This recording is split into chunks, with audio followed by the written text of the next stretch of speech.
भारत दुनिया का सबसे बड़ा लोकतंत्र है।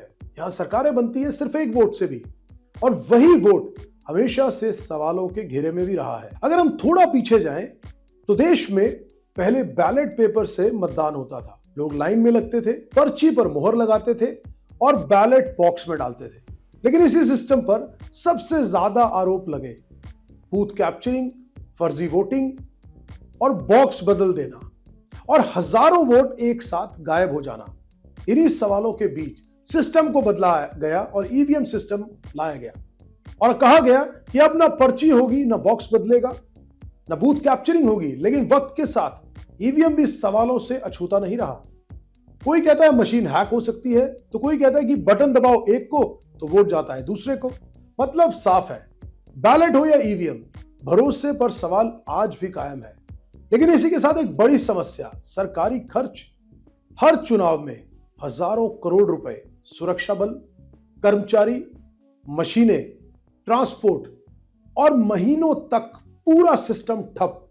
अब सवाल यह है कि या 21वीं सदी में भारत में वोट डालने का तरीका भी अपग्रेड नहीं होना चाहिए? आज हमारे पास क्या नहीं है? आधार कार्ड है, परिवार पहचान पत्र है, मोबाइल बैंकिंग है, यूपीआई से करोड़ों का लेन देन है, रेटिना स्कैन से पहचान है, थंब इंप्रेशन से वेरिफिकेशन है। तो फिर मतदान अब भी सिर्फ बूथ तक सीमित क्यों है? सोचिए, अगर आने वाले समय में ऑनलाइन वोटिंग सिस्टम आ जाए जहां हर नागरिक का वोट उसके आधार या फैमिली आईडी से लिंक हो, जहां मोबाइल ऐप या सरकारी पोर्टल पर रेटिना स्कैन या थंब पंच से पहचान हो, जहां एक व्यक्ति सिर्फ एक ही बार वोट डाल सके, चाहे वो भारत में हो या दुनिया के किसी कोने में। आज करोड़ों भारतीय नौकरी, पढ़ाई या मजबूरी में अपने मतदान क्षेत्र से दूर रहते हैं और वोट नहीं डाल पाते। ऑनलाइन वोटिंग से उनका भी लोकतंत्र में हिस्सा बनेगा। अब सवाल उठेगा कि क्या इसमें गड़बड़ी नहीं होगी? तो जवाब यह है कि आज बैंक का पैसा सुरक्षित है, डिजिटल लॉकर सुरक्षित है, सरकारी डेटा सुरक्षित है, तो वोट क्यों नहीं? अगर सिस्टम पूरी तरह एनक्रिप्टेड, ब्लॉकचेन आधारित और मल्टीलेयर सिक्योरिटी के साथ बने तो ना वोट खरीदा जा सकेगा और ना ही फिर यह बात उठेगी कि वोट बदला जा सकेगा और ना ही कभी दोबारा डाला जा सकेगा।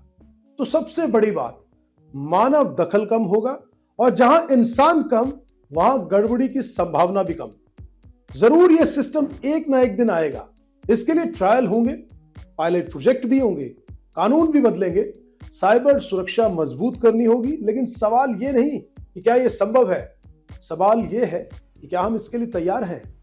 जिस देश ने डिजिटल इंडिया को अपनाया, यूपीआई से पूरी दुनिया को चौंकाया, वह देश अगर डिजिटल वोटिंग की दिशा में बढ़े तो यह लोकतंत्र की शायद सबसे बड़ी क्रांति होगी। बैलेट से ईवीएम तक का सफर तय हो चुका है। अब वक्त है ईवीएम से भविष्य की ओर बढ़ने का, क्योंकि लोकतंत्र तभी मजबूत होगा जब हर वोट सुरक्षित भी हो और भरोसेमंद भी।